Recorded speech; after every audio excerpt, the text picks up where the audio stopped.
Have you ever noticed how the word selfish tightens something inside your chest the moment you think about your own needs? As if choosing yourself is a quiet betrayal. As if rest, boundaries, or even a simple no carries the weight of guilt. You can give endlessly your time, your energy, your emotional labor, and no one questions your goodness. But the instant you consider protecting your peace, a voice whispers, "You're abandoning everyone who depends on you." Carl Jung understood this inner conflict with unsettling clarity. He saw that the people most terrified of being selfish are often the ones who have slowly erased themselves to meet the needs of others. And in that erasure, something deeply human breaks. You don't become more loving. You don't become more generous. You become hollow, a vessel that keeps pouring while wondering why life feels so unbearably heavy.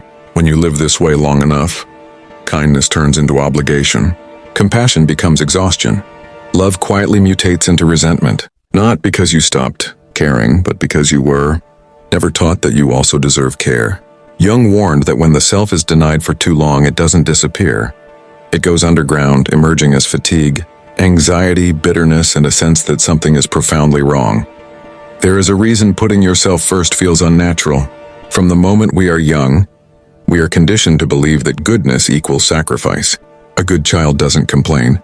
A good partner anticipates needs before they're spoken. A good employee proves loyalty through overwork. Slowly, almost invisibly, your worth becomes tied to how useful you are, how much you can carry, how little you ask for in return. Jung called this the persona, the mask we wear to be accepted by the world. And for many, that mask is the endless giver, the reliable one, the strong one, the person who never says no, never rests, never disappoints. The world rewards this mask with praise, gratitude, and dependence. But beneath it, the true self is suffocating, unheard and starving for air. And this is the quiet tragedy Jung saw again and again. When you abandon yourself long enough to be everything for everyone else, you don't become noble, you become lost.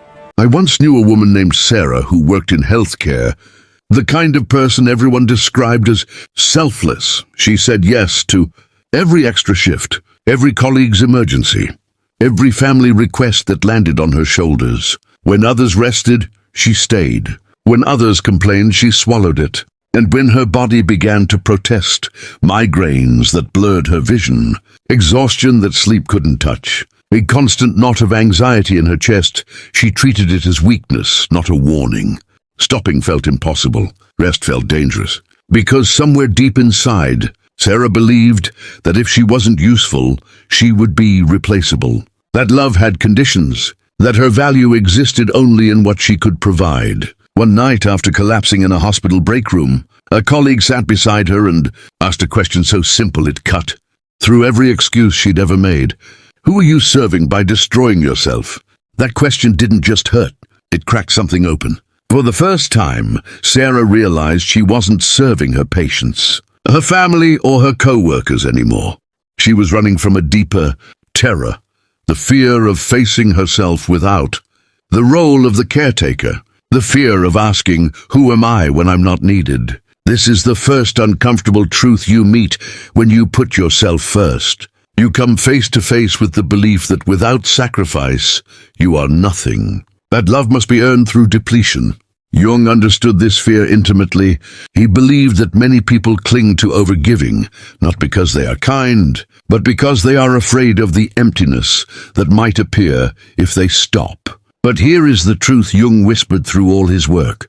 When you stop abandoning yourself, you don't lose love, you strip away illusion. You stop performing goodness and begin living it. The person who puts themselves first is not selfish or cold. They are clear. They know where they end and where others begin.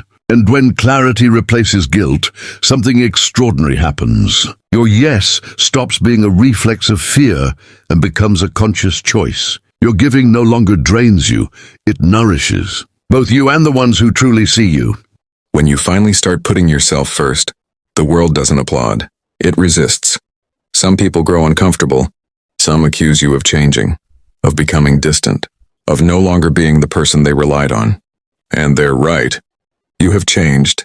You are no longer the version of yourself that disappeared to keep others comfortable. This is where Jung's truth becomes liberating. The people who cannot tolerate your boundaries were never attached to your wholeness.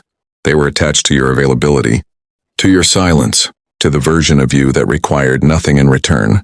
When that version fades, so do they. Jung said that the meeting of two personalities is like the contact of two chemical substances.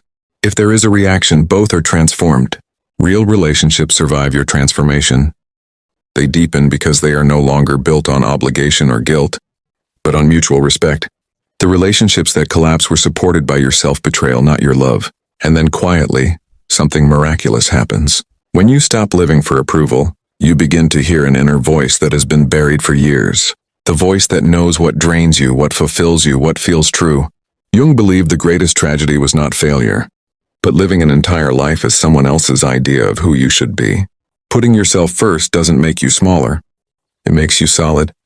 You stop apologizing for existing, for resting, for taking up space. The version of you that chooses yourself has something real to offer. Presence without resentment. Love without sacrifice. And boundaries that protect connection instead of destroying it. This is not selfishness.